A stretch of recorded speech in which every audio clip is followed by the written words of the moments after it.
Hi friends, मैं ताहिर मंसूरी आपका अपने यूट्यूब चैनल ज्ञान क्लासेस में एक बार फिर से स्वागत करता हूं। आज हम अपनी सीरीज को आगे बढ़ाते हुए कक्षा 12वीं विषय लेखा शास्त्र और एमपी बोर्ड द्वारा जो जारी किए गए प्रश्न बैंक है सत्र 2021-22 के लिए उनको हल कराना शुरू कर रहे हैं। तो तैयार हो जाइए, क्योंकि 12वीं कक्षा बहुत इम्पोर्टेंट है और इसमें आपके अंकों की बहुत ज़्यादा अहमियत रहती है।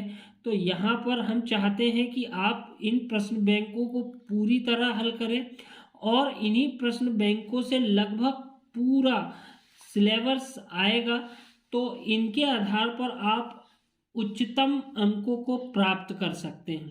तो आइए शुरू करते हैं अपने वीडियो को। तो आज हम इसमें सबसे पहले लेखा शास्त्र को लेकर आ रहे हैं, लेखा शास्त्र कक्षा 12वीं। तो देखते हैं। सबसे पहले मैं आपको ये बताना चाहूँगा कि इसमें कौन कौन से सिलेबस से कितने कितने नंबरों के क्वेश्चन आंसर आ रहे हैं, तो हम सबसे पहले उसे देखेंगे। तो इसमें सबसे पहले हमें ये क्वेश्चन का डिवाइडेशन दिया गया है कि सबसे पहले किस इकाई से कितने नंबर के क्वेश्चन आंसर आ रहे हैं।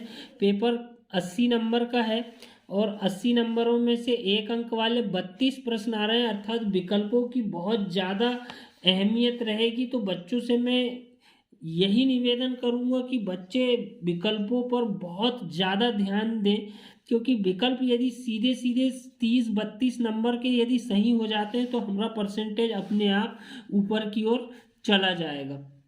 इसके बाद हम इसमें नीचे दिखाएंगे कि नीचे जो कोर्स कम किया गया है, कम किए गए पाठ्यक्रम की विषय वस्तु, उस पर भी विशेष ध्यान देना होगा कि कौन कौन से चैप्टर से क्या क्या नहीं आ रहा है। ये सब चीज़ों के विषय में हमें जानकारी होनी बहुत ज़्यादा ज़रूरी है। तो हम सिलेबस के आधार पर ही प्रश्न बैंक की तैयारी करें। इसके बाद हम आगे बढ़ते हैं। हम यहाँ पर हर इकाई के पहले एक एक इकाई को हल कराएंगे, उसके सही विकल्प, अति लघुत्तरी, बहुविकल्पीय प्रश्नों को हल कराएंगे, उसके बड़े क्वेश्चन आंसरों को हल कराएंगे और एक एक यूनिट के पूरे क्वेश्चनों को हल कराते हुए आगे बढ़ेंगे। तो सबसे पहली इकाई जो है हमारी भाग 1 अध्याय 1 अलाभकारी संस्थाओं के लिए लेखांकन। तो इसमें 1 अंक वाले 5 आ रहे हैं और 2 अंक वाला 1 आ रहा है और 3 अंक वाला 1 आ रहा है। अर्थात यदि हमें बड़ा क्वेश्चन याद करना है तो 3 पॉइंट वाला क्वेश्चन को हमें याद करना होगा। इस प्रकार से ये जो इकाई है कुल 10 अंकों की होती है। इसके बाद हम आते हैं सही विकल्प की ओर। तो पहला जो है प्राप्ति भुगतान खाते का शेष सदैव होता है, तो इसका जो आंसर होगा वो बी वाला होगा, नाम शेष। इसके बाद दूसरा है वर्ष में चंदे की प्राप्त अग्रिम राशि कहलाती है। तो यहाँ पर चंदे की जो प्राप्त अग्रिम राशि कहलाती है वो दायित्व कहलाएगी। इसके बाद तीसरा लाभ न कमाने वाली संस्थाएं बनाती है। तो यहाँ पर लाभ न कमाने वाली संस्था बनाती है आयव्यय खाता। उसके बाद चौथा जो दिया गया है, आयव्यय खातों में व्यवहारों को लिखा जाता है, केवल आगमगत प्रकृति के व्यवहारों को लिखा जाता है। उसके बाद पांचवा, कौन सी संस्था अलाभकारी संस्था नहीं है। तो इसका जो आंसर होगा सार्वजनिक कंपनी। ये अलाभकारी नहीं, ये सार्वजनिक कंपनी जो है लाभकारी संस्था होती है। बाकी स्कूल, अस्पताल, क्लब जो है वो अलाभकारी, जिनका उद्देश्य लाभ कमाना न होकर समाज सेवा करना होता है। उसके बाद प्राप्ति भुगतान खाता जो होता है वो वास्तविक प्रकृति का होता है। उसके बाद बकाया चंदा जो है वो हमारी संपत्ति कहलाता है। उसके बाद 8वां है पुराने अखबारों की बिक्री जो है वो बी आंसर होगा, आयगत प्रकृति की। उसके बाद 9वां है विशिष्ट दान। विशिष्ट दान जो है वो पूंजीगत प्राप्ति कहलाएगा, ए आंसर होगा इसका। उसके बाद विरासत को मानना चाहिए, तो विरासत को मानना चाहिए पूंजीगत प्राप्ति, सी आंसर होगा इसका। 11वां है गैर व्यापारिक संस्थाओं के अधिकांश लेन देन होते हैं, तो ये नगद होते हैं। इसके बाद 12वां है आयव्यय खाता होता है, ये सी वाला आंसर होगा, नाम मात्र खाते की प्रकृति का। 13वां जो है वो है गैर व्यापारिक संगठनों का आजीवन सदस्यता शुल्क क्या कहलाएगा, तो ये पूंजीगत प्राप्ति कहलाएगा। आजीवन सदस्यता शुल्क जो है वो पूंजीगत प्राप्ति कहलाएगा। उसके बाद 14वां है गैर व्यापारिक संस्थाओं में देयताओं पर परिसंपत्तियों के आधिक्य को क्या कहते हैं, तो ये जो है पूंजी निधि, तो ए वाला इसका आंसर होगा। उसके बाद 15वां एक गैर व्यापारिक संस्था के लिए मानदेय होता है, तो यहाँ पर मानदेय जो होगा सी वाला वे कहलाएगा। यदि स्पष्टतया कुछ न दिया हो तो प्रवेश शुल्क को मानना चाहिए, तो यहाँ पर स्पष्टतः कुछ न दिया गया हो तो उसको पूंजीगत प्राप्ति माना जाता है। उसके बाद अगला है व्यय पर आय की आधिक्य को क्या कहा जाता है, तो ए वाला आंसर होगा इसका अधिशेष। उसके बाद विशिष्ट उद्देश्य के लिए प्राप्त चंदा क्या कहलाता है, तो पूंजीगत प्राप्ति सी वाला आंसर होगा। उसके बाद 19वां वर्ष में 10,000 रुपये का चंदा प्राप्त हुआ, अगले वर्ष का चंदा 600 रुपये अग्रिम प्राप्त हुआ तथा 800 रुपये चंदा बकाया है, चंदे की राशि आयव्यय खाता में जमा की जाएगी, तो इसका जो आंसर होगा वो 10,200 रुपये आएगा। तो हम इसे अभी आने वाले समय पे इनके आंसरों को आपको हल करके बताएंगे कि कैसे होंगे। इसके बाद अगला है आयव्यय खाता सामान्यतः दिखाया जाता है तो आधिक्य या घाटा दिखाता है। उसके बाद 21वां प्राप्ति भुगतान खाता सारांश होता है, तो इसका बी आंसर होगा रोकड़ वही का। और इसके बाद अगला जो है वर्ष के दौरान स्टेशनरी हेतु 1080 रुपये चुकाए। वर्ष के प्रारंभ में स्टेशनरी का स्टॉक 300 रुपये था, वर्ष के अंत में स्टॉक 600 रुपये था। आए हुए खाते में स्टेशनरी की कितनी राशि लिखी जाएगी, तो इसका जो आंसर आएगा वो सी वाला 780 रुपये। इसके बाद सत्य असत्य बताइए, तो प्राप्ति भुगतान खाते में केवल पूंजीगत मदों को लेखा किया जाता है, तो ये असत्य होगा, यह सत्य।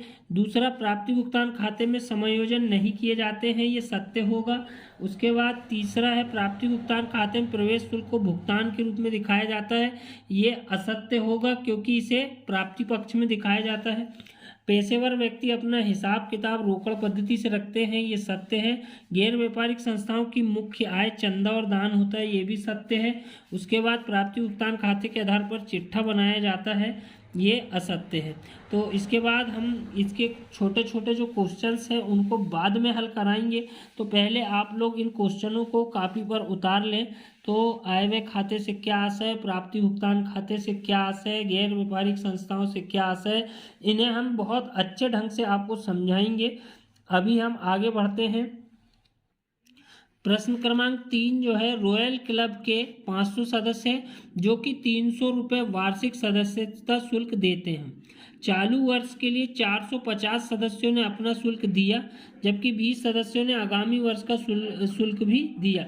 प्राप्ति भुगतान खाते में सदस्यता शुल्क की राशि लिखी जाएगी, तो यहाँ पर हमें बताना है कि कितनी राशि लिखी जाएगी। तो हम इस प्रश्नों को हल करना शुरू कर रहे हैं। यहाँ पर जो है 450 सदस्यों ने भर शुल्क दिया है और एक सदस्य 300 रुपये वार्षिक शुल्क देता है, तो यहाँ पर हम गुणा करेंगे इसमें 450 में 300 का, तो 3 शून्य ये हो गया, 3 5 15 और 3 4 12 और 1 13, तो 1,35,000 रुपये जो है वो 450 सदस्यों से राशि प्राप्त हुई। उसके बाद 20 सदस्यों ने आगामी वर्ष का शुल्क भी दिया, तो यहाँ पर हम 20 का गुणा करेंगे, 300 रुपये एक सदस्य दे रहा है, तो 3 दूनी 6,000 रुपये जो है ये अमाउंट हमें आगामी वर्ष के लिए भी प्राप्त हो गई है।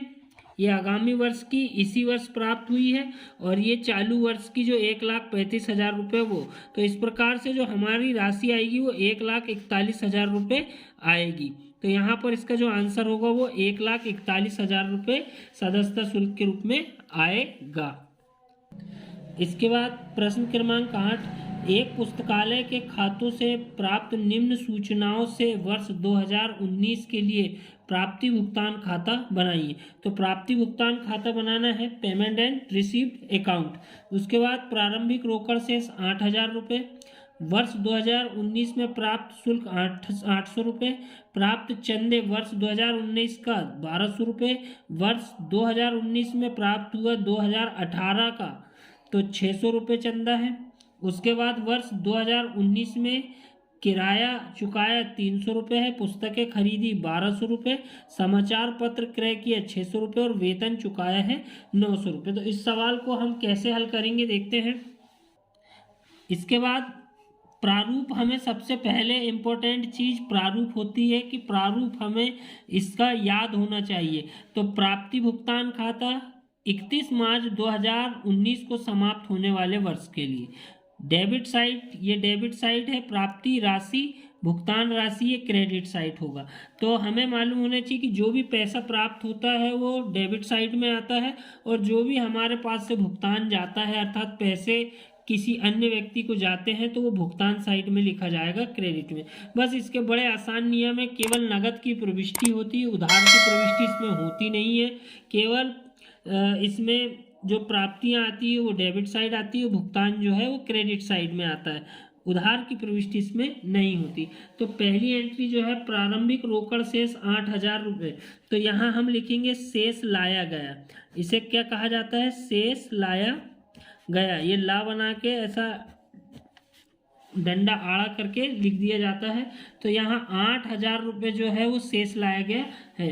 उसके बाद वर्ष 2019 में प्राप्त प्रवेश, तो यहाँ पर प्रवेश शुल्क जो है वो वर्ष 2019 के लिए जो प्राप्त हुआ वो प्राप्त गैर व्यापारिक संस्था की आय के स्रोत होते हैं, तो इसे हमें डेबिट साइड में ही लिखना होगा।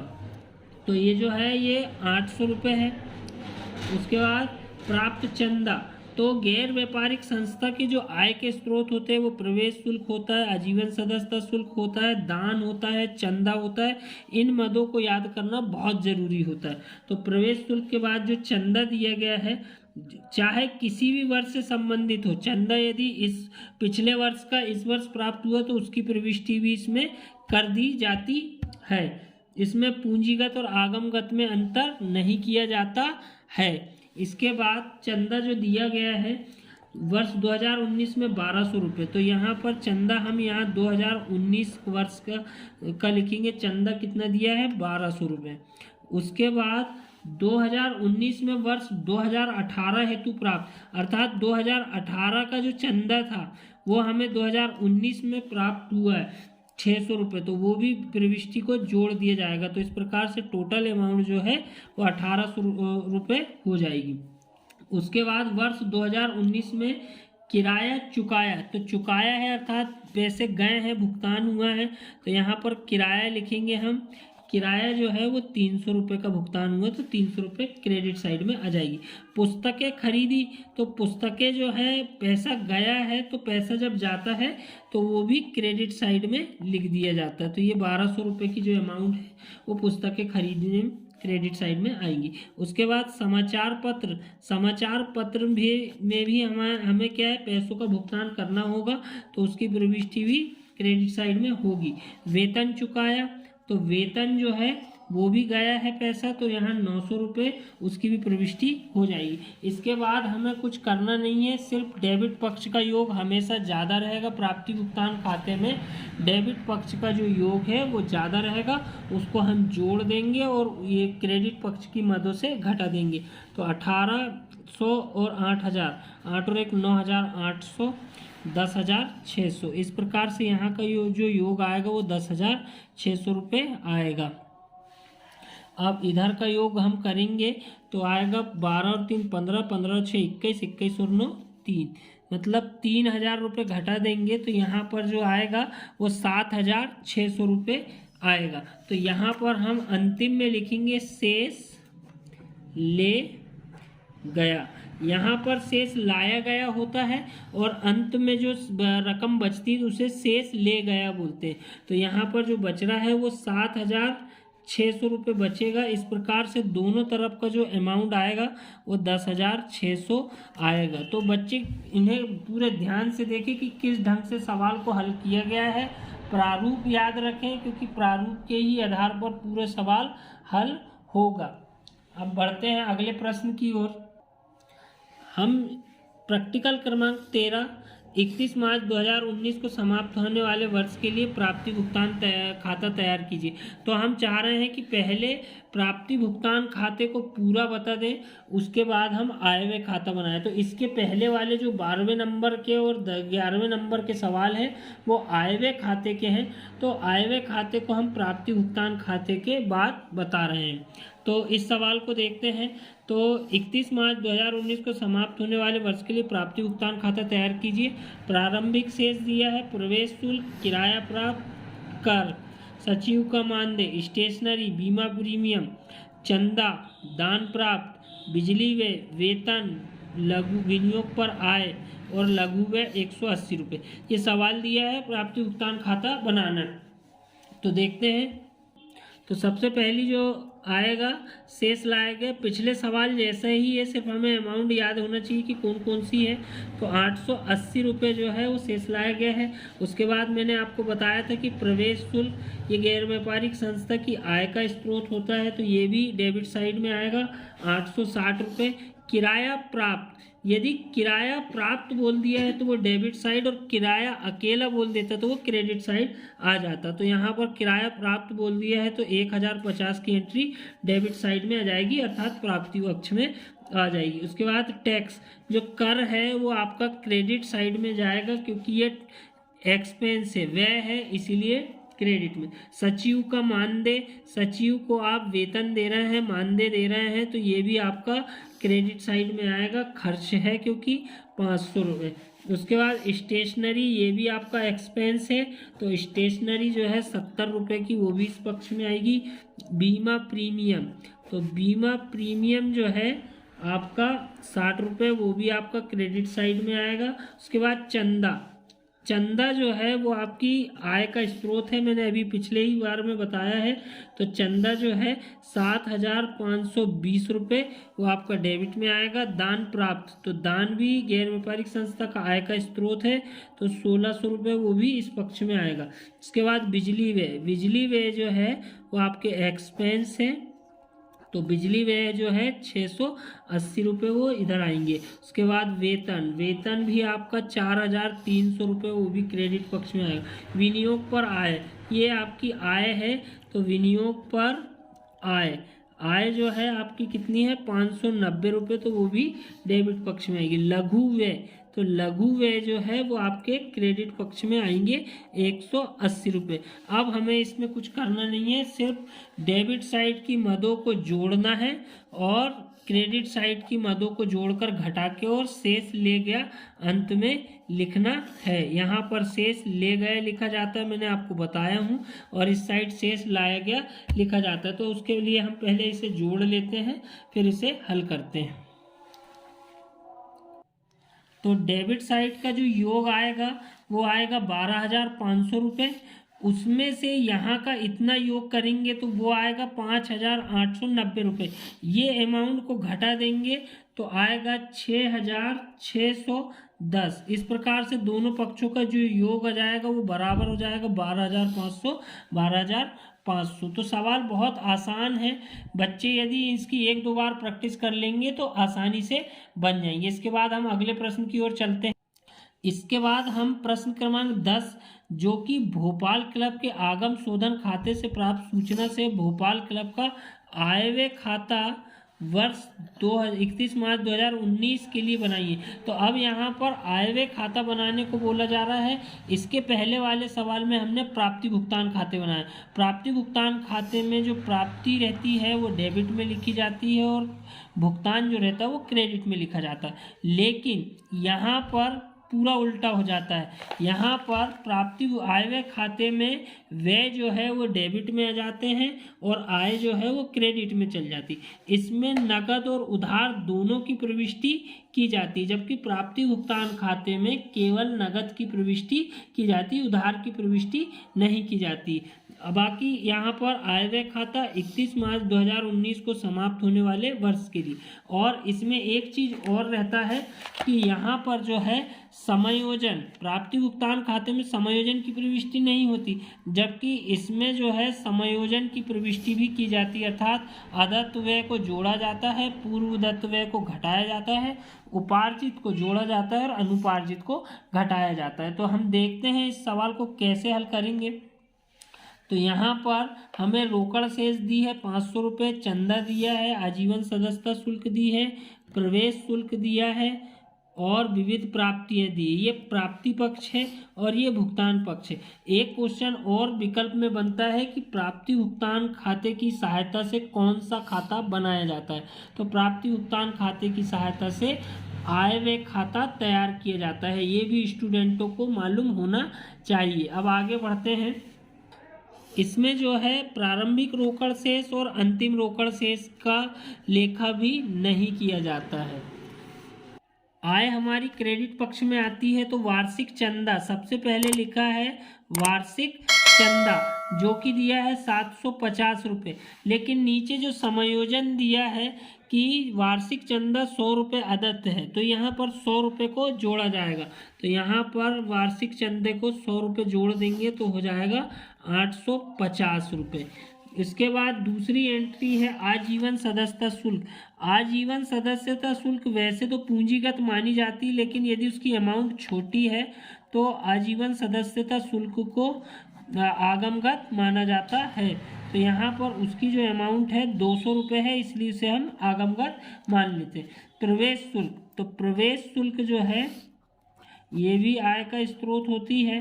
तो प्रवेश शुल्क 450 रुपये दिया है, तो उसमें नीचे समायोजन कुछ नहीं दिया, तो डायरेक्ट हम अमाउंट को बाहर लिख सकते हैं। उसके बाद विनियोग पर ब्याज, तो यहाँ पर विनियोग पर ब्याज, तो विनियोग पर जो ब्याज है वो 80 रुपये का दिया गया है, वो भी लिख लेंगे। उसके बाद विविध प्राप्तियाँ, विविध प्राप्ति, तो विविध प्राप्ति 32 रुपये की दी तो वो आ जाएगी। इसके बाद हम इसके व्यय पक्ष अर्थात डेबिट पक्ष की ओर चलेंगे। तो सबसे पहले लिखा है सामान्य व्यय, तो सामान्य व्यय जो है हम लिखेंगे सामान्य व्यय 310 रुपये लिखा हुआ है। नीचे प्रश्न में दिया गया है सामान्य व्यय 20 तथा सेक्रेटरी के वेतन के 60 रुपये अदत्त है, तो 20 रुपये अदत्त को जोड़ देंगे। तो यहाँ पर अदत्त लिख के 20 रुपये जोड़ देना है, तो ये हो जाएगा टोटल 330 रुपये।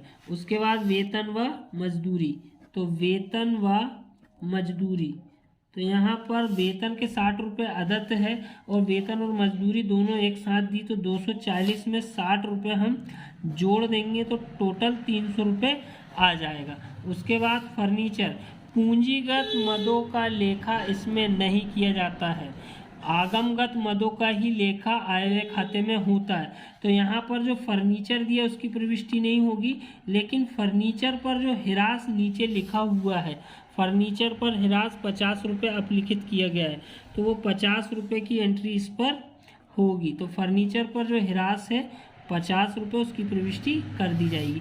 उसके बाद किराया व कर, तो किराया व कर की जो है वो एंट्री व्यय पक्ष में हो जाएगी 380 रुपये। उसके बाद समाचार पत्र, तो समाचार पत्र जो है 100 रुपये है, तो उसकी प्रविष्टि भी कर दी जाएगी।